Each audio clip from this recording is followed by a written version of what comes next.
Here are 3 questions to think about before we analyze the game in detail. What was White's plan behind the early development of the bishop to d2? How did Black capitalize on White's passive play in the center? Could White have improved their coordination after the queens were exchanged? Detailed analysis. This game began with the traditional d4 and nf3 setup by White, establishing a strong central foundation. Black responded symmetrically with d5 and nf6, leading to a balanced opening phase. Both players aimed for control of the center, but White's third move, e3, appeared a bit passive compared to more aggressive options like c4 or even bg5, which could put more pressure on Black's center early on. White's fourth move, nc3, developed naturally, but the choice to bring the bishop to d2 on move 5 seems questionable. Normally, the d2 square is better suited for White's queen, especially in positions where White plans to push c4 to challenge Black's central control.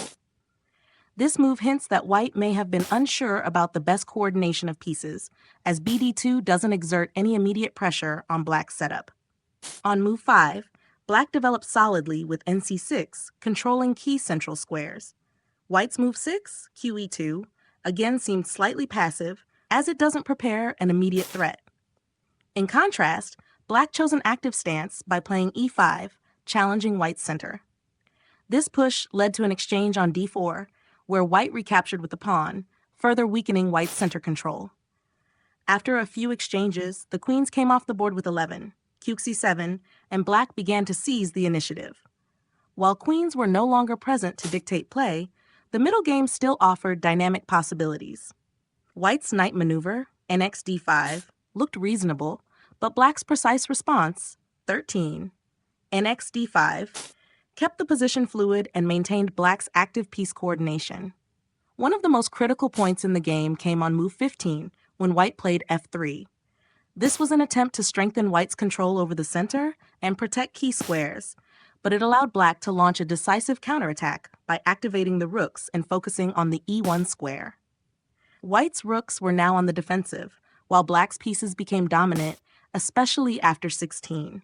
re1+ forced White's rook back. The tactical sequence that followed saw Black capitalize on White's weakened position with a well-coordinated attack. Black's knight leap to f4 was especially effective, leading to devastating pressure on White's kingside. By move 17, White's position had deteriorated significantly due to poor coordination of pieces and Black's active play. The move 18, nf4, created a winning initiative for Black, exploiting White's weaknesses on both sides of the board. On move 19, White played bxf4, trading their more valuable piece, the bishop, for Black's knight, leaving White with a passive position. Black then smoothly transitioned into a decisive advantage by attacking White's remaining pieces and central pawns. The final phase of the game demonstrated Black's superior coordination and piece activity, leading to a quick victory. What could White have done differently to prevent Black from taking control of the game? How could White's development have been more active in the opening phase? Share your ideas in the comments below. This game highlights how early passivity in the opening can lead to long-term strategic problems. White failed to challenge Black's center effectively and allowed Black to create dynamic piece play. Meanwhile, Black capitalized on every opportunity, first by opening the center, and later by launching tactical blows that White struggled to parry. It's a great reminder of the importance of consistent piece coordination and the dangers of neglecting development in favor of passive moves like bd2 and qe2.